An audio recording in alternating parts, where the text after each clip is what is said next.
क्या परमाणु रिएक्टरों को भी टारगेट किया जाएगा? इजराइल ने ईरान के अराक हेवी वाटर रिएक्टर पर मिसाइलें दाग दी और ये वही रिएक्टर है जो ईरान के परमाणु बम कार्यक्रम की रीढ़ माना जाता है। आज हम आपको दिखाएंगे इस हमले के पीछे की रणनीति, इसके असर और क्यों अब ये जंग सिर्फ दोनों देशों की नहीं रही बल्कि पूरी दुनिया इसमें खींचती चली जा रही है। 7 दिन से इजराइल और ईरान के बीच चल रही इस खतरनाक जंग में अब तक जो नहीं हुआ था वो आज हो गया। इजरायली सेना ने चेतावनी दी थी और कुछ ही घंटों बाद हमला कर दिया गया।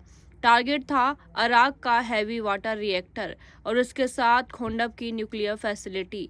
दोनों जगहें ईरान के परमाणु कार्यक्रम का आधार है। अराक रिएक्टर में प्लूटोनियम तैयार होता है जिससे परमाणु हथियार बनाए जाते हैं।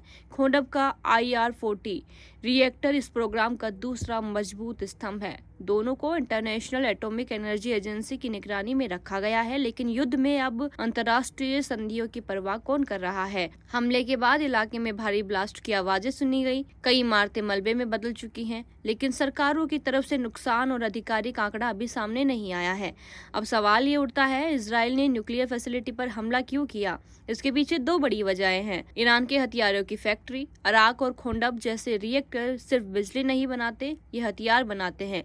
मिसाइलों, ड्रोन्स और न्यूक्लियर बॉम्ब के लिए फ्यूल तैयार होता है। मनोवैज्ञानिक दबाव बताता है कि इजराइल चाहता है कि ईरान की जनता खुद अपनी सरकार के खिलाफ उठ खड़ी हो और इसलिए इजरायली हैकर्स ने ईरान की सरकारी न्यूज टीवी IRIB को हैक कर लिया। उस पर चलाया साल 2022 का विरोध प्रदर्शन जिसमें ईरानी महिलाएं अपने बाल काटकर सरकार के खिलाफ खड़ी थी। यह सिर्फ हमला नहीं था बल्कि एक मैसेज था, हम सिर्फ मिसाइल से नहीं दिमाग से भी लड़ते हैं। ईरान ने भी चुप बैठने का नाम नहीं लिया। गुरुवार सुबह ईरानी सेना ने इजराइल के 4 शहरों पर मिसाइलें दागी।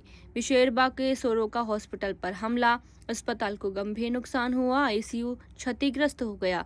तेल अवीव, रमत गान और होलोन में विस्फोट हुआ। होलोन में 20 लोग घायल हो गए। बिशेरबा में एक नागरिक की मौत की खबर मानवाधिकार संगठनों के अनुसार सामने आई है।